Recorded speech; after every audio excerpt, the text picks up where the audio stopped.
அர்ஜுன் ரெட்டி படம் மூலமா பிரபலமானவர் தான் ஆக்டர் விஜய் தேவர்கொண்டா. ராஷ்மிகா மந்தனா கூட இணைஞ்சு கீதா கோவிந்தம் அண்ட் டியர் காம்ரேட்னு 2 வெற்றி படங்களை கொடுத்தாரு. தெலுங்குல மட்டும் இல்லாம தமிழ், ஹிந்திலையும் இவருக்கு நிறைய ஃபேன்ஸ் இருக்காங்க. அந்த வகையில அவர் லைகர் அப்படிங்கிற ஒரு பேன் இண்டியா படம் பண்ணாரு. ஆனா அந்த படம் தோல்வி படமா அமைஞ்சது. அதுக்கப்புறம் வெளியான குஷி, தி ஃபேமிலி ஸ்டார்னு 2 படங்களுமே எதிர்பார்த்த வெற்றி அடையல. இந்த நிலையில நானிய வச்சு ஜெர்சி அப்படிங்கிற வெற்றி படத்தை இயக்குன டைரக்டர் கௌதம் தின்னானூரி கூட விஜய் தேவர்கொண்டா இணைஞ்சிருக்காரு. இது விஜய் தேவர்கொண்டாவோட 12வது படம். ஜெர்சி படத்தோட டைரக்டர் அப்படிங்கிறதுனால மிகப்பெரிய எதிர்பார்ப்பு இந்த படம் மேல இருக்கு. இந்த படத்தோட 60% ஷூட்டிங் முடிஞ்ச நிலையில நேத்து ஃபர்ஸ்ட் லுக் வெளியாச்சு. விஜய் தேவர்கொண்டா ரொம்ப ஆக்ரோஷமா கத்துற மாதிரி ஒரு போஸ்டரை ரிலீஸ் பண்ணிருக்காங்க. படத்தோட டைட்டில் ஆகஸ்ட் மாசத்துக்குள்ள ரிவீல் பண்ணுவோம்னு சொல்லியிருக்காங்க. மேலும் படம் 2025 மார்ச் 28ஆம் தேதி வெளியாக போகுதுன்னு சொல்லியிருக்காங்க. இந்த படத்தோட எதிர்பார்ப்பு இன்னுமே அதிகமாக காரணம் அனிருத் தான் இந்த படத்துக்கு மியூசிக் பண்றாரு. ஜெர்சில அனிருத்தோட சாங்ஸ் அண்ட் பிஜிஎம் எல்லாமே பெரிய ஹிட் ஆச்சு. இப்ப மறுபடியும் ஜெர்சி டைரக்டர் கௌதம் கூட அனிருத் இணைஞ்சிருக்கிறது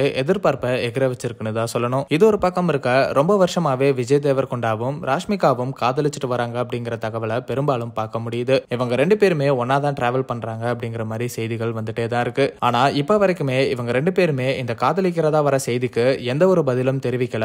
அடிக்கடி இவங்க 2 பேருக்கும் கல்யாணம் ஆக போகுது, என்கேஜ்மெண்ட் ஆக போகுது அப்படிங்கிற நியூஸ் வந்துட்டே தான் இருக்கு. 2 பேருமே அதுக்கு மறுப்பு தெரிவிச்சுட்டே தான் இருக்காங்க. சில சமயம் இந்த மாதிரியான நியூஸ்க்கு விஜய் தேவர்கொண்டா ரொம்ப கோபமாவும் ரிப்ளை பண்ணியிருக்காரு. இந்த நிலையில விஜய் தேவர்கொண்டா அவரோட எக்ஸ் பிளாட்ஃபார்ம்ல வெளியிட்ட VD12 படத்தோட போஸ்டரை ராஷ்மிகா ஷேர் பண்ணி மேட்னஸ்னு சொல்லியிருக்காங்க. ராஷ்மிகாவோட இந்த போஸ்டுக்கு விஜய் தேவர்கொண்டா ஹார்ட் எமோஜி மூலமா ரிப்ளை பண்ணியிருக்காரு. எக்ஸ்ல மட்டும் இல்லாம இன்ஸ்டாகிராம்லயும் அவரோட இந்த போஸ்டரோட போஸ்ட்ல ராஷ்மிகா கமெண்ட் பண்ணியிருக்காங்க. விஜய் தேவர்கொண்டாவும் அதுக்கு ரிப்ளை பண்ணியிருக்காரு. ராஷ்மிகா பொதுவாவே இப்படி யார் படத்தை பத்தியும் அவ்வளவா பேச மாட்டாங்க.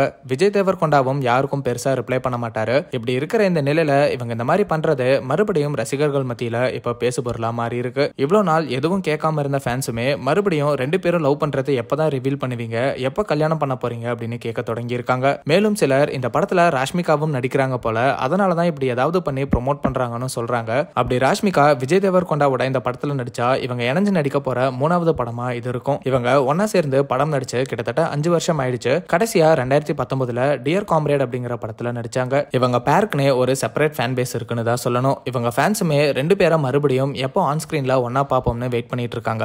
VD12ல விஜய் தேவர்கொண்டாக்கு பேரா ஸ்ரீலீலா நடிக்கிறதா இருந்துச்சு. சில காரணங்கள்னால அவங்க விலகவே கியாரா அத்வானி நடிக்க போறாங்கன்னு சொல்லப்பட்டுச்சு. இந்த நிலையில ஆக்ட்ரஸ் பாக்யஸ்ரீ போர்சே நடிக்கிறது உறுதியாகி இருக்கு. VD12 ஷூட்டிங் ஸ்ரீலங்கால தான் போயிட்டு இருக்கு. பாக்யஸ்ரீயும் ஸ்ரீலங்கால இருந்து சமீபத்துல ஒரு ஸ்டோரியை ஷேர் பண்ணியிருந்தாங்க. இது மூலமா இவங்க தான் ஹீரோயின்னு தெரிய வந்திருக்கு. அப்போ VD12ல நீங்க கேமியோவா வரீங்களா அப்படின்னு ராஷ்மிகா கிட்ட இப்போ ரசிகர்கள் கேள்விகளையும் கேட்டுட்டு வராங்க.